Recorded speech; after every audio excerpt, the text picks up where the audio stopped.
listening to Colonial Resistance Fighters in the Internal French Resistance, Their Stories, a history podcast set during the Second World War, which tells the stories of members of the French internal resistance who came from French North Africa and fought against the German occupation of 1940 to 1944. In each episode, I focus on different resistance fighters, namely Mohamed Ould Taleb, Antoine Merci, and brothers Hocine and Areski Kaouane.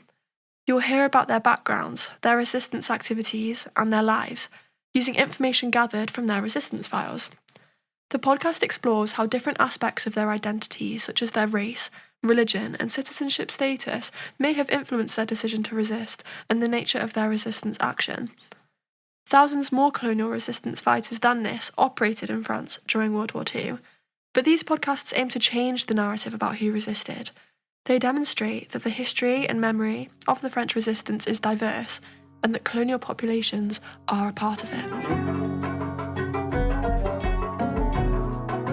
In this first episode, we find ourselves in the 14th and 15th arrondissement of Paris, where an Algerian man named Areski Kaouane ran a boarding house at number 2 Rue de Cambronne, as well as a restaurant at 57 Rue de Gergovie.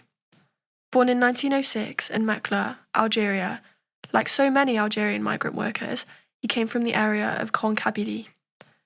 It isn't known when he acquired the boarding house at number 2 Rue de Cambronne. In the 1936 census, he was not living at that address, and most of the residents were not North African. In 1939, he married Elise Germaine Goujon, a French woman, suggesting he had at least moved to France during the interwar years. However, there aren't any reliable maritime passenger lists for Algerian migrants of this period, so we could not be fully certain of when he arrived. During this period, more than 500,000 colonial workers were living in Paris though, especially ones from the French territories of the Maghreb, that is Morocco, Algeria and Tunisia. These men had been recruited at the beginning of the 20th century to work in factories or building sites in the Greater Paris region, with the promise of higher salaries and an active work market. Colonial workers tended to live in these industrialised outskirts of Paris, in working-class arrondissements such as the 14th and 15th. In fact, the 15th arrondissement had the highest concentration of Algerians in the interwar years. As a result, Kaouane's boarding house received predominantly North African workers. Certainly, the 1946 census showed that 90% of his lodgers were North African. This appears to be Areski Kaouane's primary profession, which he ran with his French wife. He didn't work in a factory himself, and from this we can see that Areski integrated and established a particular life and role in his adopted place of residence during this period. This was the case for many colonial migrants in the interwar years, demonstrating that Paris was a multicultural city at this time, and colonial populations existed within many different groups in French society. What's more, when France and Britain declared war on Germany in 1939, following its invasion of Poland, Areski Kaouane volunteered to fight in the French army. He fought in the 1st Regiment of the Tirailleurs Algériens and its 4th Bataillon de Pionniers. His job was driving a heavy goods lorry. Was this a skill he had prior to the war, or was he trained in the army, do you think? Kaouane had received no university or military education. His voluntary decision to join up perhaps demonstrates that he wanted to defend the French cause in the war, another testimony to his assimilation into France.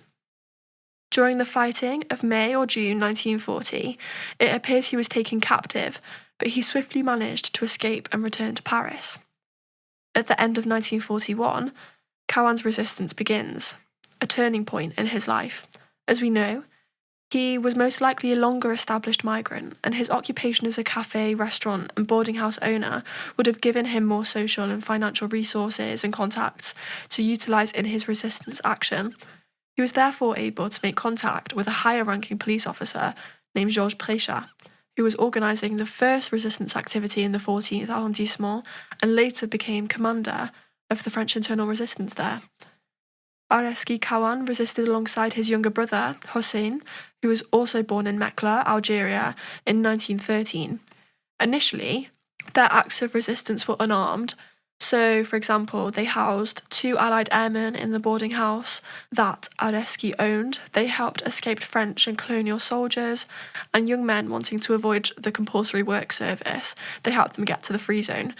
This was the half of France that was not occupied by the Germans. By 1943, the brothers had recruited between 300 and 600 North Africans for resistance action in the 14th arrondissement. From his files, we know that Areski Kaouane was in charge of a group of about 50 men himself. They named themselves the Jackals, or les Chacals in French. It was a resistance group comprised solely of North African men. It's clear that North African people were resisting on a very large scale in Paris during the occupation. Most of the men who were part of the Jackals resistance group were originally from the same part of Grand Kabylie as the brothers, the area surrounding Mekla, Algeria. In Paris, it appears that many men in the group were living in the west of the 14th arrondissement, and we know that 6 men in the group definitely lived in Areski's boarding house.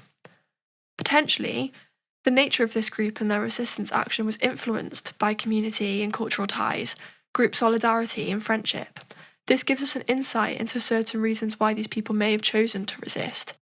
These are men who lived, worked, socialised together, therefore they would have been able to build these friendships.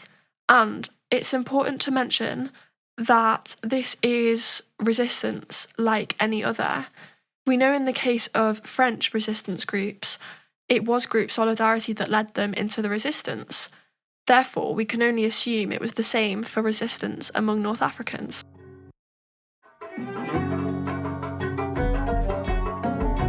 Between the 19th and 25th of August 1944, Paris was liberated from the German occupation, a period of great celebration for many.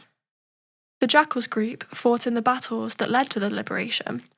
They were involved in the barricades on Rue Didot, Porte d'Orléans, and Cité Universitaire.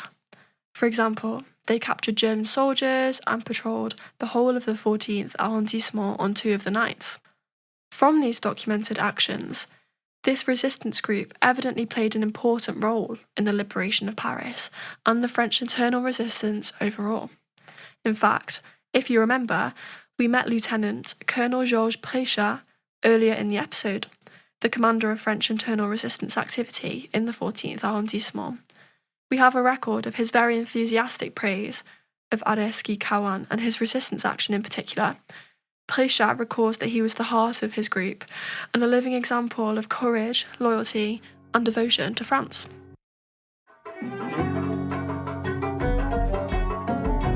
In this episode, we have borne witness to the stories of Areski and Hocine Kaouane.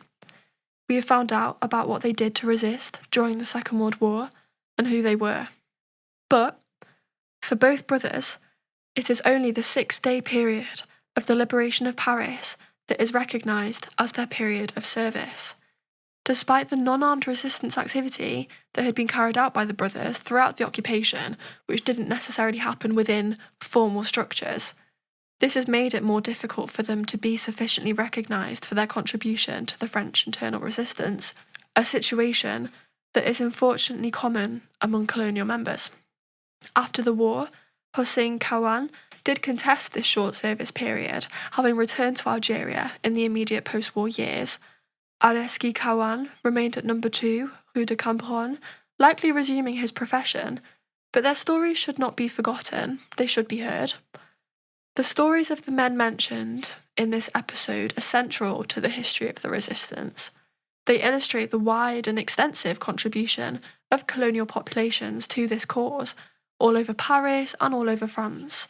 Something to be remembered. Written, told and produced by Eleanor Smith. For more stories of colonial resistance fighters in the French internal resistance, explore the other podcasts on this series, available on Spotify and YouTube.